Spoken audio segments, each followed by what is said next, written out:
পূর্বাঞ্চলের এমপি রুকুন আহমেদ আর তার শ্বশুর শাশুড়ি বিদেশে পালিয়ে গেছে এমন খবর ছড়িয়ে পড়লে শুক্রবার রাত থেকে এখন পর্যন্ত তাদের বাড়ি অবরুদ্ধ করে রেখেছে প্রতারিত গ্রাহকরা।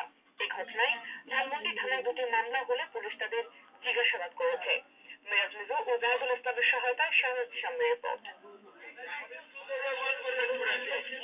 এমএলএম কোম্পানির নামে লক্ষাধিক গ্রাহকের কাছ থেকে কয়েক কোটি টাকা হাতিয়ে স্ত্রীকে নিয়ে বিদেশে পালিয়েছেন ডিলান্সের এমপি। তার শ্বশুর শাশুড়িরাও বিদেশে পালিয়ে যাচ্ছেন।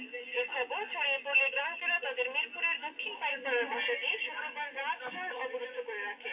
ভুক্তভোগীদের দাবি, রুকুন আহমেদ দীর্ঘদিন তাদের সাথে দেখা না করলেও ধরা পড়ার পর থেকে ফোনে যোগাযোগ শুরু করেছে।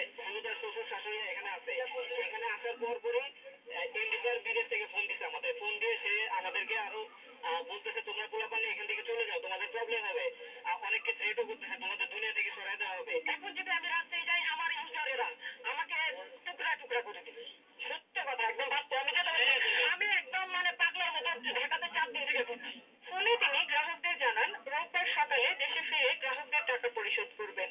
একটা জিনিস আশ্বস্ত করতে, সেটা হচ্ছে উনি আজকে রাত্রে পারলে আজকে রাত্রের মধ্যে আসবেন, না হলে কালকে সকালে 11টার মধ্যে উনি এখানে আসবেন। তবে গ্রাহকরা বলছেন, এমডি না আসা পর্যন্ত তারা বাড়িটি অবরুদ্ধ করে রাখবেন।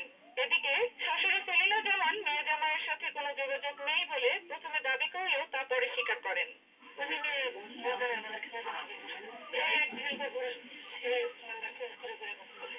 পুলিশ জানায়, এ ঘটনায় ধানমন্ডি থানায় মামলা হয়েছে এবং তদন্ত চলছে।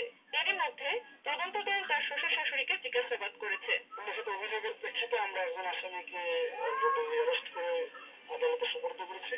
তাকে জিজ্ঞাসাবাদ করছি, বিভিন্ন গুরুত্বপূর্ণ তথ্য সংগ্রহ করছি। আর এই বাসায় আসামির সংক্রান্ত তথ্য আমরা আসছিলাম।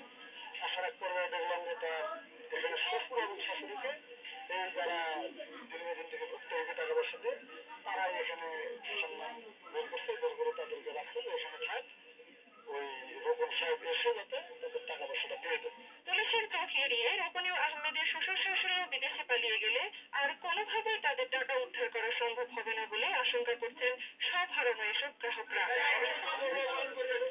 শামী, একুশে টেলিভিশন, ঢাকা।